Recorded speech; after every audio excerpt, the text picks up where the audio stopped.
सोचकर तुझ पर तरस खाया हमने, लेकिन सच है तुम फटीचर पक्षी कभी किसी के सगे नहीं हो सकते। उठाओ इसे और फेंक दो हवेली से बाहर।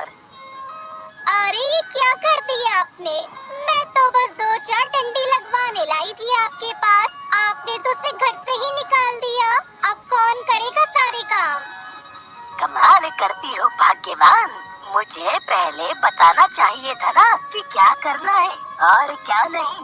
अब बाहर निकाल दिया है तो अभी तो वापस बुला नहीं सकते। ससुरी अनाथ है ना, 2 दिन में खुद ही आ जाएगी जब पेट में भूख से आग लगेगी। सुंदरी को भी मुंह लटकाकर वहाँ से चली गई।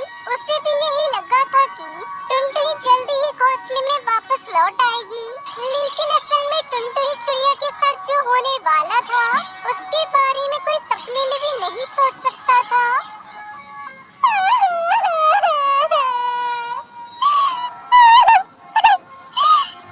माँ, बाबा, आप क्यों चले गए मुझे छोड़कर? अब मैं कहाँ जाऊँ? मेरा तो कोई घर भी नहीं है। टुनटुनी चिड़िया बस रोए जा रही थी। उसे कुछ सूझ नहीं रहा था कि तभी उसकी नजर सामने बैठे कुछ पक्षियों पे पड़ी जो बड़े मजे से रसीले आम खा रहे थे। उन्हें आम खाता देखकर टुनटुनी चिड़िया को कुछ सूझा और वो सीधा जंगल गई, उसी आम के पेड़ के पास जहाँ से उसने आम तोड़कर खाए थे। और फिर इस दुनिया में सिर्फ तुम ही हो जिसने मुझे बिना मारे या मुझसे कोई काम करवाए बिना अपने मीठे मीठे फल दिए मुझे खाने के लिए। तो क्या तुम मुझसे दोस्ती करोगे? क्या मैं यही तुम्हारे पत्तों की छांव में बैठ जाऊं? टुनटुनी चिड़िया के ऐसा कहते ही उस पेड़ की पत्तियां जोर जोर से हिलने लगी और फिर अचानक पेड़ के ठीक नीचे की जगह पर हवा का एक तेज झोंका आया और वो जगह बिल्कुल साफ सुथरी हो गई। ऐसा लगा मानो पेड़ ने खुद टुनटुनी चिड़िया को बैठने के लिए जगह दी हो। ये देखकर टुनटुनी चिड़िया बहुत खुश हो गई।